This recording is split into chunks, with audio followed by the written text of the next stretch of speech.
Hello everyone and welcome back to our Let's Play series. Right now I am in the process of tearing through a bunch of resources I've collected. I'm going through the coal and redstone right now. Okay, we still got plenty of space. I'm on my last golden carrot. Then when we're done with this, we have the lapis and diamonds. Yeah, so I don't usually checker them, but I just thought, you know what the hey, I'll checker it this time because we had pretty similar amounts, so I was able to perfectly checker it. Same with the lapis and diamond. I mean, as you can see, I think we have one extra diamond, and then you'll see it's not entirely perfect. It's only checkered on the outside. I think on the inside it's only diamonds. Block of coal, block of redstone, more blocks of redstone. We got 1, 2, 3, 4, and 10 stacks of blocks of redstone, and then we got a block and 9 of coal. So now it's time. Yeah, there's fortune 3 on this thing. Now it's time to tear into this, and I think what we're gonna do is go from the inside out. Or should we tear down to the inside? Let's go from the inside out. Because, yeah, as you can see, it's only diamonds in the inside. And then we can break out of here and just kind of tear at it. And so from that, we got a stack and 24 diamonds. So I think we came with like 40 diamonds. So we doubled it, I think, right? If we had 40. And then this is 40. We got, yeah, we basically doubled it. And we got a lot and a lot of lapis. So 9 diamond blocks, almost 10, and 49 lapis blocks. I'd call that quite the success. Let's go back home. I'll leave you here. So I actually have one more project, a very quick one I want to get out of the way. Requires some redstone, so we'll just turn you into redstone. It's pretty simple. It's just a way of conveying the redstone signal all the way down. It's much quicker than just having a thing. I just wanted to make a correction that it isn't actually faster. It's just a cleaner system. That's all.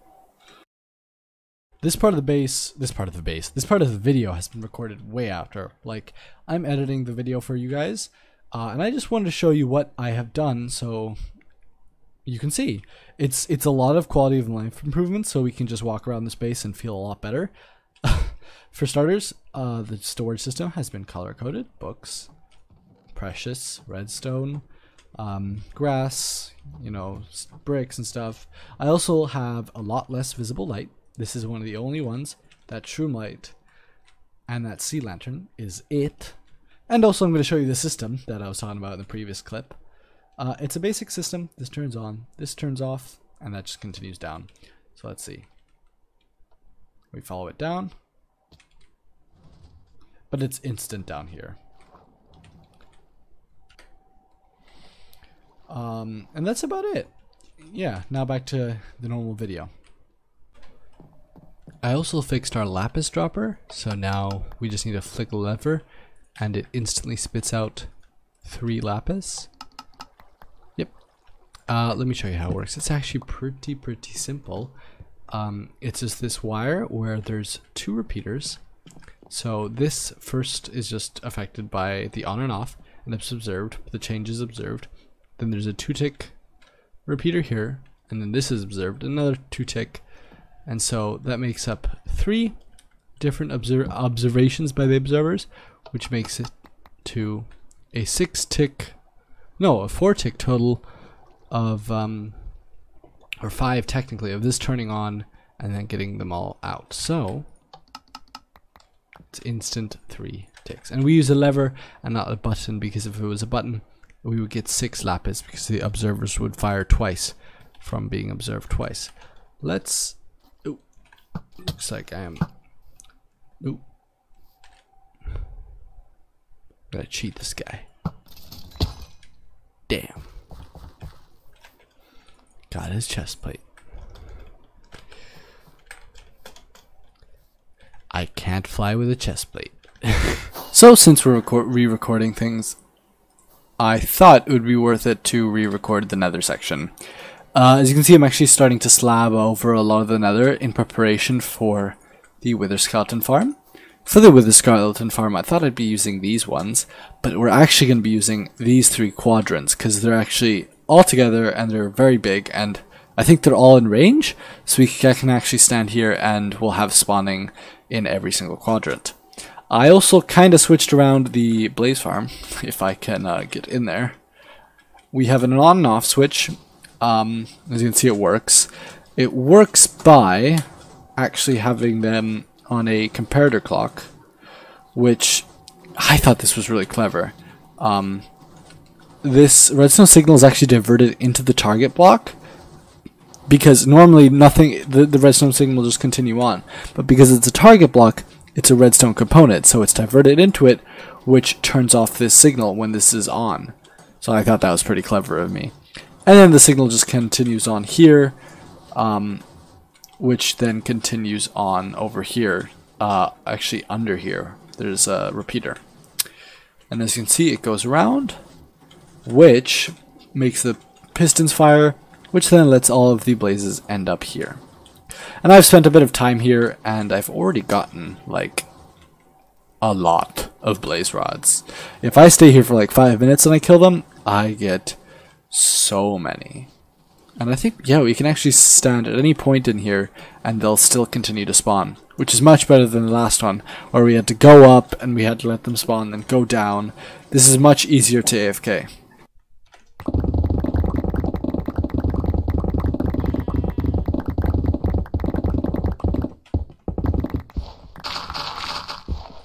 Nope. And I ran out of haste juice. Okay. So I think what I'm gonna do. Oh, here, we're gonna get a record.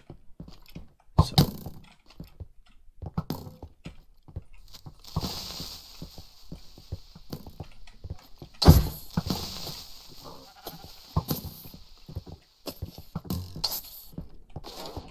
God dang it.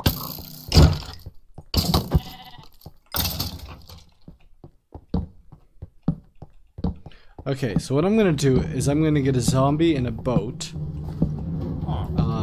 which shouldn't be so hard because I can just grab a zombie from the spawner. I'll get a zombie to come up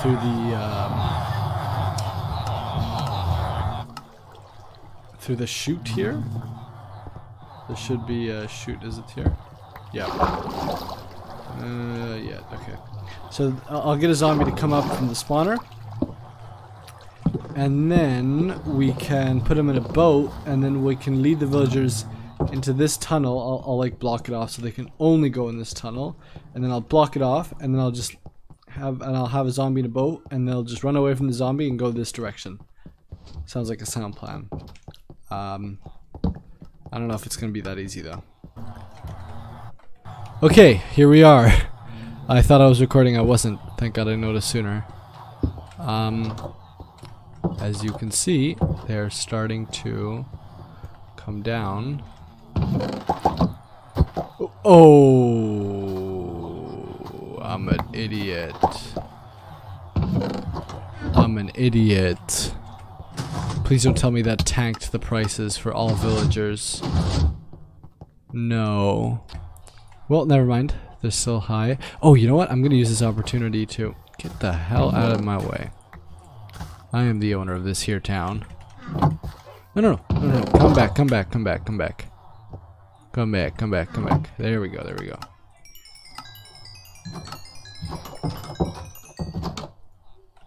That's right.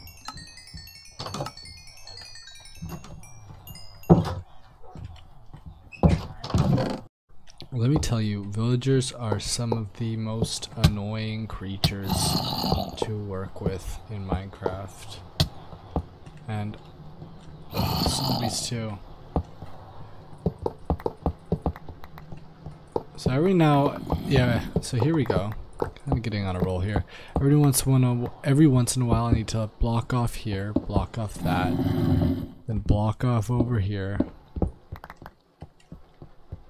Then jump through, not get hit by the zombie, push the zombie, make sure not to die from the zombie. Make sure that this is blocked off so villagers understand that they can't walk past this point. Push the zombie. Yeah, this is tedious. Oh my god. We've got them down. This is you have no idea how happy this makes me. Oh, we're getting closer to the end.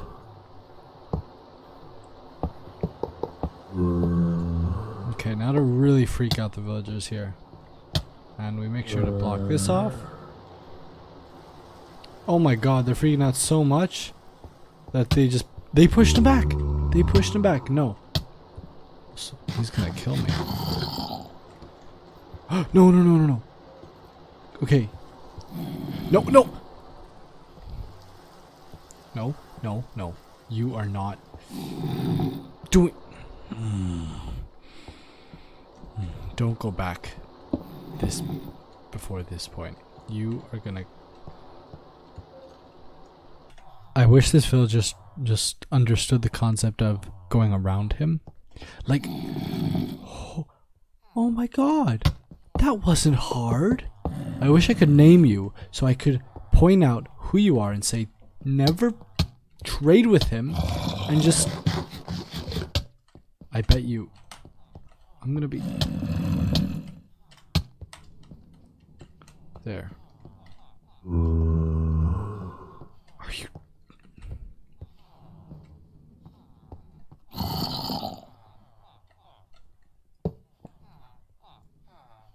Why would you? Why? Why? What part of your testificate mind?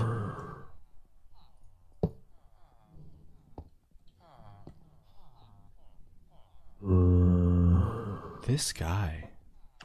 Oh my god.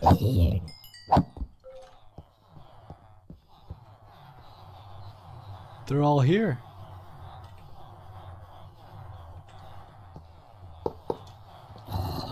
All of these bloody... How many are there? That's... So we're looking at... Wait. 27 on C's when I look here. So we've got about 70 villagers here. What are you doing here? Oh my god. Wait. Whoa. Okay, that's it. Oop. Another one.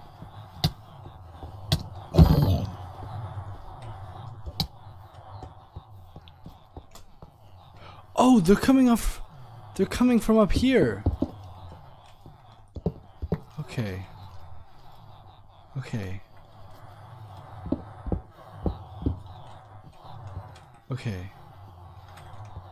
Let me clean up my inventory.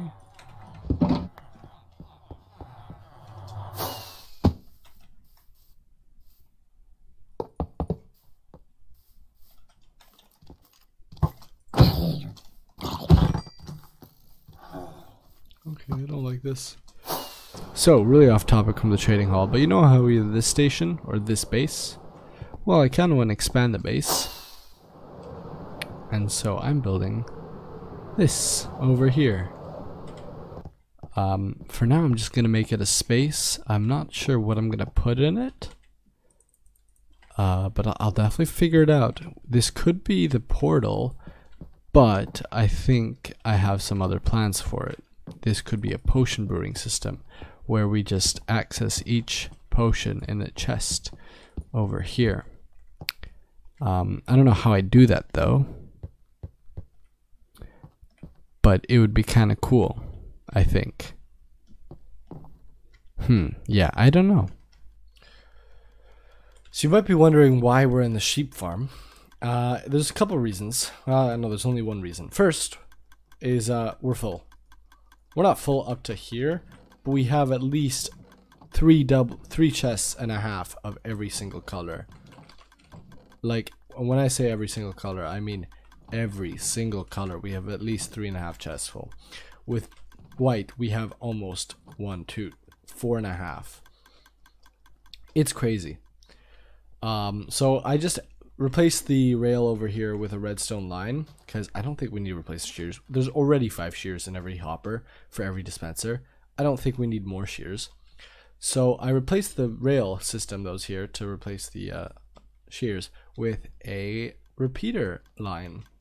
And this repeater line just makes sure that every single one of these is at the power of 15. You can see that on the right, middle right, like just horizontal from the crosshair. There's south below it, north above it, power 15.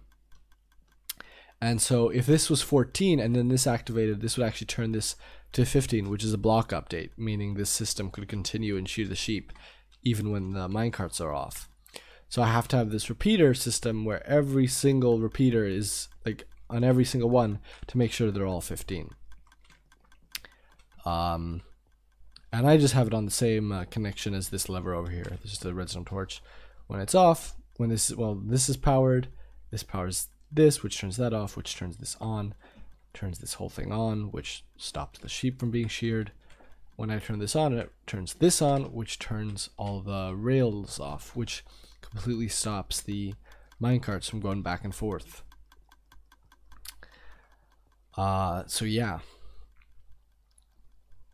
turning it on is pretty fun. Mainly because you hear it all, you watch all the minecarts go. Oh yeah, and if one thing gets sheared over here, it sends the whole signal down. Also, that is so much wool. But yeah, that's how I didn't fix it. I just changed the system to make it a little more efficient and world friendly. But I think for the most part, we'll actually have it off.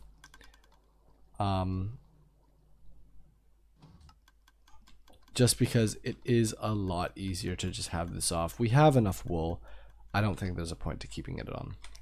That's all. Well, we have a bit of time left for this episode, so I think that last bit of time should be devoted to creating a pathway from here all the way to the villager trading hall, and B, I think actually creating the villager trading hall. So I'll be right back and I'll have something made up. And voila! This is the entrance to the villager trading outpost. Yeah, so I'll do a little bit of explaining if you don't know what you're looking at. This is an enderporter. I think, what do you mean I think? It's something we'll use. It's basically a teleportation device. As you can see, there's an ender pearl, which is kind of hovering in this water, right? Basically, there's another station at the other end of this, where when I press this button, that signal goes on, and then this will close, and it'll open back up, and it'll teleport me to the other station over there. And then we'll basically just throw an ender pearl, and we can use it as a back and forth. Now I don't have the other station set up, but I think they'll look a bit like this. It's very simple. A simple tone to tell you signal's been sent. It's gonna come. You're gonna teleport in a moment. We could actually, if we are able to measure the amount of ticks, between this here and there. I'm not going to use, I'm just going to use redstone wire. If we can measure the amount of ticks between here and there, we could actually have a signal. So we hear this tone, and then we have a timer, and then when it hits that timer, it means we're going to arrive in just a second. Wow, are we really going to be there? And here, let's just make the other side and see if that's true. Okay, so I have connected up the other end. Theoretically, it should work. I'll ender pearl here. I'll also... Oh, we don't have enough repeaters, do we? We don't. Yeah.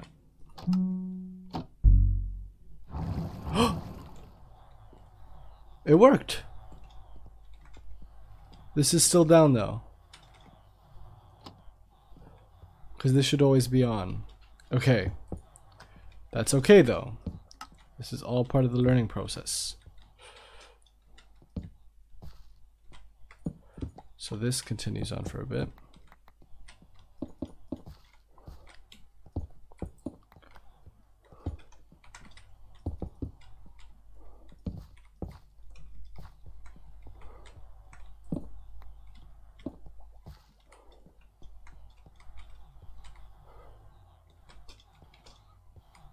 Okay. So I press this button, theoretically I should teleport over there, but it doesn't work, but that's okay because there was nothing there to teleport to. So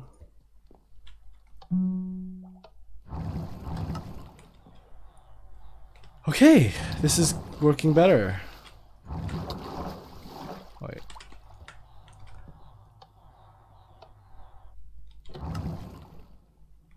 Okay, this works. Let's lower this, so this could be 1 tick.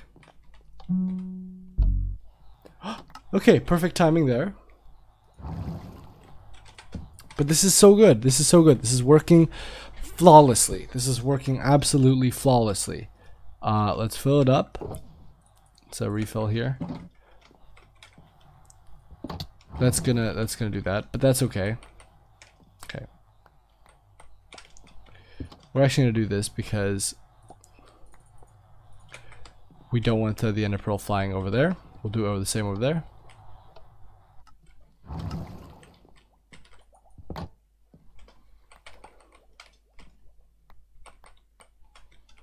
Okay. So now I'm going to count the oh, this is a mess. Let me actually clean this up, this whole area up, and we will start on the villager trading center. And so I think I've done it. Here we're at the villagers. And now we're over here. And we just throw this down, and then we just press this. Yep.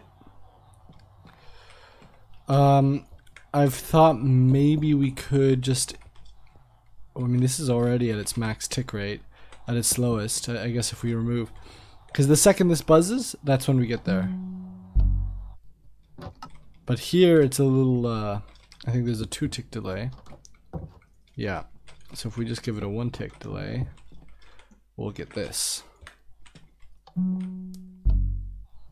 Yeah, which is exactly like the one over here. Yeah. Okay. We now have an enderporter system fully working. So we're over here. Let's look at our coordinates. We move basically 150 blocks in a second. That's about a second, right? 1, 2. 2 seconds. Yeah, I'm really happy with that. But I think I'm not going to finish the villager trading hall today. As much as I want to, I don't think that's the plan. I don't think that's the move. I'm pretty happy though. I'm very happy with the way this turned out. It's 150 blocks in about 2 seconds. And yeah, it's working. It's exactly how I want it to be. But I think I have bigger and better plans for what I'm going to finish this episode with. I'm not going to show you, but I'm going to go asteroid mining. I mean, netherite mining. I think I showed you earlier in the episode, I have an entire shulker shell of a shulker box of just TNT.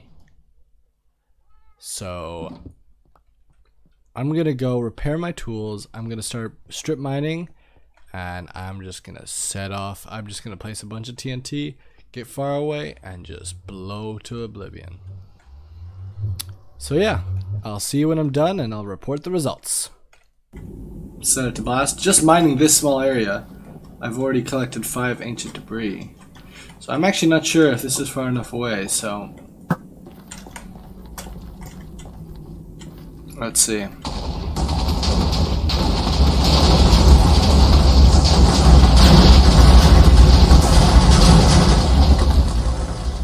I think that's far enough away, and we're off to the races. Let's get a good view on this thing.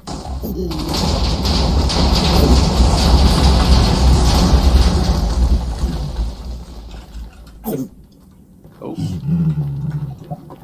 Lava is failing. Ooh, we got some. Don't tell me that's the only one. Okay. Yeah, I'm just gonna put a couple of these around and we'll blow it up. Well, I haven't found a better way of doing this, so...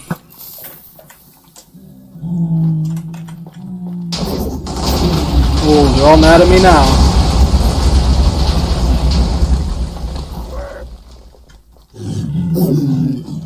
Well, none up here. Let's go investigate. Oh, there's a lot of lava. 1, 2. We're already doing better. So, guess who forgot to press the stop recording button on OBS and then shut down their PC? This guy here. This guy.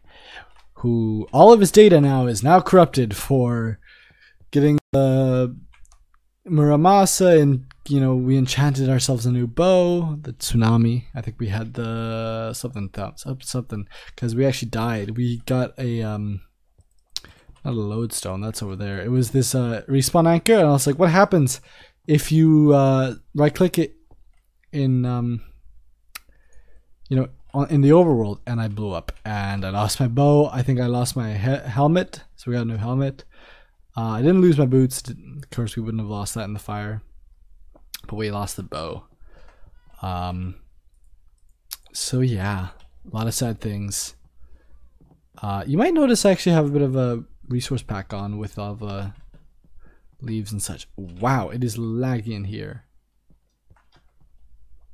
Interesting. We also have a resource pack with food. This is just a gimmicky thing. It's vanilla tweaks. And I thought I would do the last upgrade with you guys before we end the episode. That last upgrade being the famed netherite hoe. Oh yeah, we also put... Oh no, we haven't put sharpness on our axe. It is something we should do. But yeah, a netherite sickle. It's called a netherite sickle before it was even upgraded. Whoa!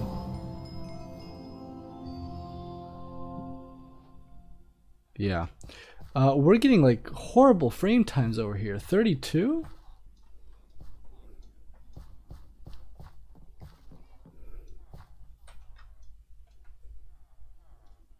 Dang, so I believe it's the resource pack. We might have to re-download it without the leaves. I guess because we're in a forest, it just renders them all and it ruins our texture like space. It just completely destroys it. So yeah.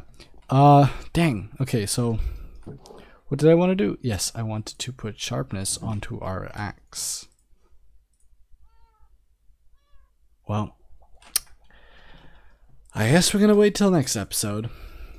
But we got ourselves a netherite sickle, a gravedigger shovel, a cobalt axe, a stardust pickaxe, and a muramasa.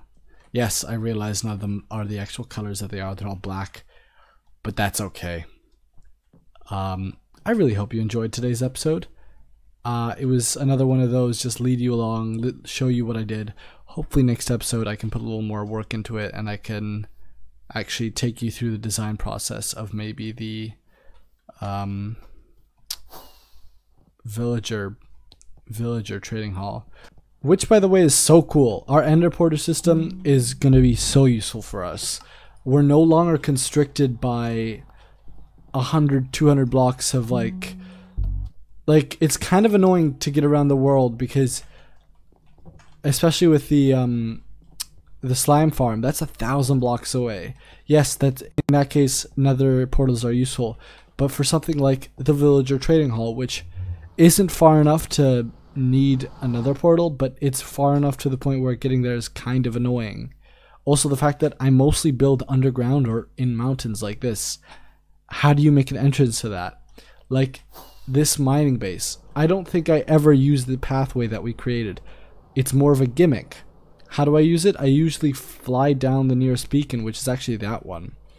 Imagine I had just a teleporting system, press a button and I land right here. And all I need to do is take a minecart, which doesn't exist anymore. What happened to the minecart? What? But you see what I mean? Like, our world can be... Our world, even though things are only a couple hundred blocks away, it's not that far. With the use of an enderporter, it can make everything that much more connected. Which could be very useful for our world. We'll have to wait and see. I think this villager trading hall will be a very, very good experiment to see how useful enderporters are. Anyway, I do hope you enjoyed this episode. I sure did. We got a lot done. We got the enderporter, we got the sheep farm, probably more. I just can't remember it. But yeah, we got a lot done. We also went mining for netherite, which we now have... How much of? 6 ingots? Like, what do I do with that? I don't know. We have all the tools we need until we die. Knock wood. But yeah, I hope you enjoyed this episode. If you did, please leave a like and a comment. And I hope to see you all in the next one. See ya.